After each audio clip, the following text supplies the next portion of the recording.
Baiklah, kembali lagi dengan saya Muhammad Sairiful. Di sini saya akan menjelaskan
sementara. Kawan-kawan harus paham atau kawan-kawan harus memahami bahwa dunia ini hanya bersifat sementara.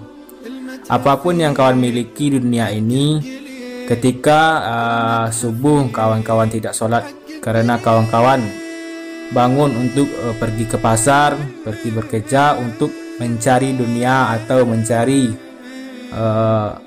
duit, mencari uang atau lain sebagainya hanya untuk dunia, maka kawan-kawan harus ketahui bahwa yang kawan-kawan cari itu hanya untuk dunia dan tinggal di dunia.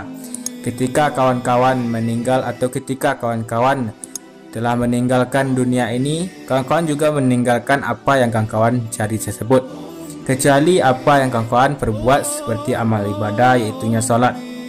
Jadi poin yang ketiga, kawan-kawan harus paham atau kawan-kawan harus mengetahui dunia ini hanyalah bersifat sementara. Kawan-kawan harus memikirkan kembali bahwa apa yang kawan-kawan cari itu pekerjaan kawan-kawan tersebut, sibuknya kawan-kawan ketika di dunia atau kawan-kawan ketika waktu sholat, sehingga kawan-kawan tidak melaksanakan sholat.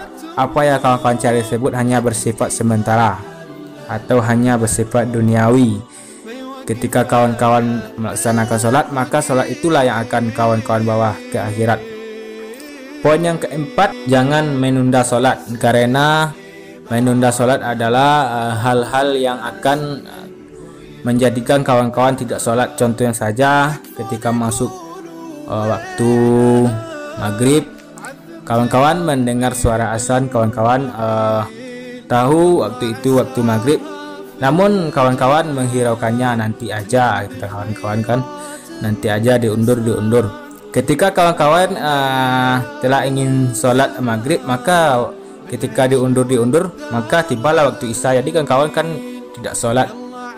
Jadi menunda waktu sholat ini sangat dibenci oleh Allah, sebagaimana Quran surat Maryam ayat 59, artinya, kemudian datanglah setelah mereka pengganti yang mengabaikan salat dan mengetahui keinginannya, maka mereka kelak akan tersesat. Jadi menunda salat adalah perbuatan yang dibenci atau perbuatan dosa. Poin yang kelima adalah lakukanlah secara bertahap. Maksudnya melakukan bertahap adalah ketika kawan-kawan telah meninggalkan sholat, mungkin kawan-kawan tidak mudah untuk melaksanakan sholat seperti orang pada umumnya, karena masih banyak godaan atau rintangan yang akan kawan-kawan lalui. Lakukan secara bertahap maksudnya adalah ketika kawan-kawan ingin sudah bertobat mohon ampun kepada Allah, maka kawan-kawan harus bertahap, yaitu lakukan secara, contohnya saja lakukan sholat subuh terlebih dahulu. Mungkin sebagian banyak orang bisa tidak perlu secara bertahap, langsung saja. Mungkin ketika kawan-kawan tidak bisa untuk sholat 5 waktu dalam secara langsung atau sholat 5 waktu, mungkin kawan-kawan harus bertahap dulu, mungkin 3 dalam sehari atau 4 dalam sehari. Tetapi akan lebih baik lagi ketika kawan-kawan bisa langsung sholat tersebut langsung 5 waktu. Jadi kawan-kawan ketika kawan-kawan telah tobat atau mohon ampun langsung dan tidak langsung sholat 5 waktu dan tidak lagi meninggalkan sholatnya. Yang keenam yaitu lakukan sholat berjamaah. Langkah atau tips yang keenam ini adalah lakukan sholat berjamaah. Jadi kawan-kawan melakukan sholat berjamaah di masjid agar kawan-kawan bisa khusyuk, atau sebenarnya sholat berjamaah adalah sholat yang sangat dianjurkan dan diwajibkan kepada laki-laki. Yang ketujuh itu bertemanlah dengan orang-orang yang rajin sholat. Jadi ketika kawan-kawan berteman dengan orang-orang yang rajin sholat, otomatis kawan-kawan pasti melaksanakan sholat, karena ketika kawan-kawan pergi dengan orang yang sholat tersebut, ketika waktu sholat telah masuk, pasti kawan-kawan akan ikut sholat dengan mereka. Poin yang selanjutnya adalah kawan-kawan harus berniat dengan tulus atau karena Allah. Maksudnya adalah kawan-kawan melaksanakan sholat bukan karena orang tua, bukan karena mencari perhatian dari orang lain atau mencari keriduan dari siapapun. Jadi poin yang ke-8 ini, kawan-kawan harus berniat tulus untuk menyembah Allah, untuk mohon ampunan dan takut kepada Allah, takut kepada ancaman atau takut kepada balasan yang akan diberikan oleh Allah ketika kita berbuat buruk tersebut atau meninggalkan sholat tersebut. Jadi kawan-kawan harus berniat tulus atau ikhlas karena Allah SWT. Ini yang 9, baca buku tentang Islam atau membaca buku-buku atau tata cara melaksanakan sholat, tata cara berwudu dan tata cara beribadah lainnya. Dan jika kawan-kawan kesulitan untuk membaca atau tidak ingin membaca, kawan-kawan bisa menonton YouTube atau yang semisalnya, karena dunia hari ini sudah berkembang cukup pesat. Jadi kawan-kawan bisa mencari ilmu dengan begitu saja, dengan bisa pencet saja, maka akan keluar hasilnya. Jadi kawan-kawan harus selalu belajar, selalu mencari bagaimana tata cara dalam Islam, khususnya tata cara melaksanakan sholat. Jadi bisa ditarik kesimpulannya, tips atau tata cara untuk melaksanakan sholat atau agar sholat kita tidak bolong-bolong lagi, yaitu ada 9 cara. Yang pertama yaitu kawan-kawan harus pahami manfaat dari sholat tersebut. Yang kedua yaitu kawan-kawan harus paham atau sholat 5 waktu tersebut wajib dilakukan. Dan yang ketiga, ingatlah bahwa dunia itu sementara, tidak akan dibawa mati. Yang keempat adalah jangan menunda waktu sholat.